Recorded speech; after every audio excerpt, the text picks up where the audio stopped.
the one thing that I want to say here is that I mentioned earlier, motivation is an emotion, and emotions are fleeting. So as we're planning our week, the last thing that we want to do is expect ourselves to rely on motivation.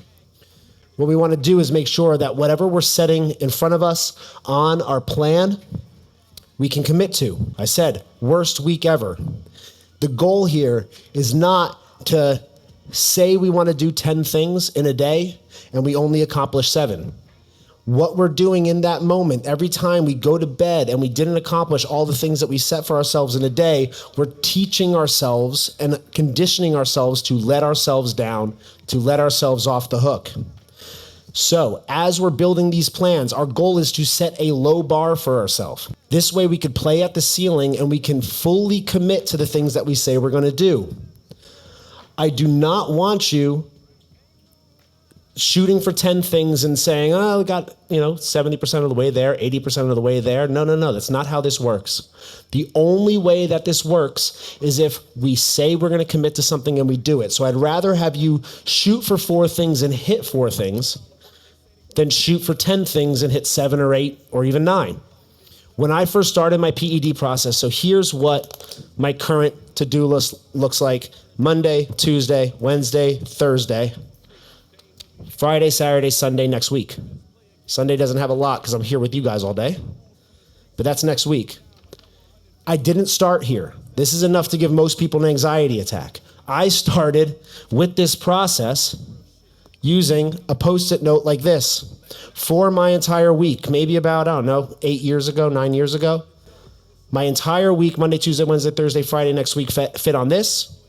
And I got so friggin' good at clearing this every single day over and over and over again for I don't know how many sticky note books that I finally got good enough to upgrade to the big Post-it note.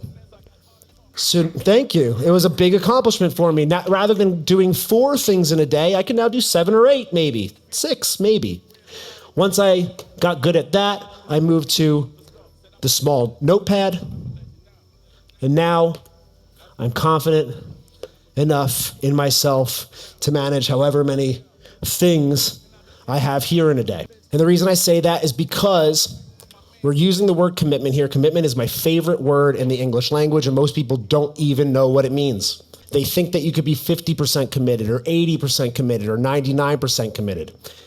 Commitment is binary. It is 100% or it's nothing. To be committed is to say you're going to do something and then you follow through on it. So if we're only following through 80 or 90% of the way, then we are not committed. And I mentioned my map. I mentioned all the work that I've been doing over the last several years. There was a whole lot of Post-it notes, a whole lot of them. There was fewer notepads because once I got to this point, I had to upgrade pretty quickly. So now these are the only ones that I could find. I think there's probably a few more. In fact, I lost one at an airport once. So this is all the notebooks that I've been using over the last couple of years. I think this goes back to probably 2023 for all the work that I've done. And here's the point. Every fucking box is checked. Every fucking box is checked. But I didn't start here, and I'm not telling you guys to start here.